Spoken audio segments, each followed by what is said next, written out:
Now then, we've got a bounds question here, and we've got to calculate the upper bound of this thing here. All right. Now, we obviously x, we're going to have to find the upper bound of that. Now, that would be to one significant figure.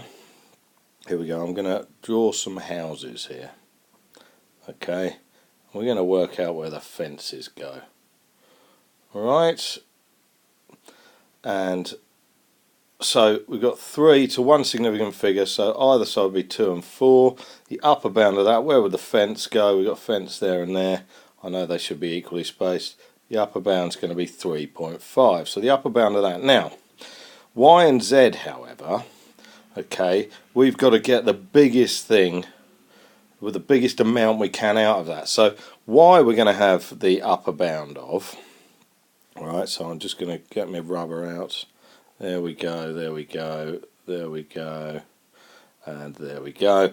And I'm going to say, well, 8.37, it says it's rounded to 3 significant figures, so 8.36 is going to be below an 8.38. And I'm going to want the upper bound of that. Now I'm going to have the upper bound of that minus the lower bound of that. Oops. So minus the lower bound of that. Okay, and that will give me the biggest amount in the bracket. So 8.375 is where the fence would go there. And then if I rub this out again, and we need, what is it, to one decimal place, so 5.3 goes here, so 5.2 would go below and 5.4 would go above. But this time I want the lower bound, because that will give me the biggest difference, and that's going to be 5.25 there. So 5.25. So this is what my calculation is going to look like. I'm going to get 3.5, and this is what I'm going to put in my calculator. 8.375 minus 5.25.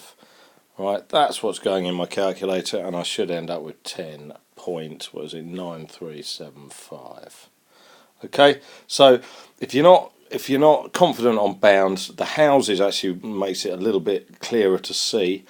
But there you go. Remember, you've got to get you've got to do all the bounds before you do the calculation as well. You don't do the calculation in the bounds of that. Right, that's kind of a little bit pointless. Right, remember that's not a measurement, is it? Whereas these originally are measurements, and so that's what you've got. That's where the error could happen.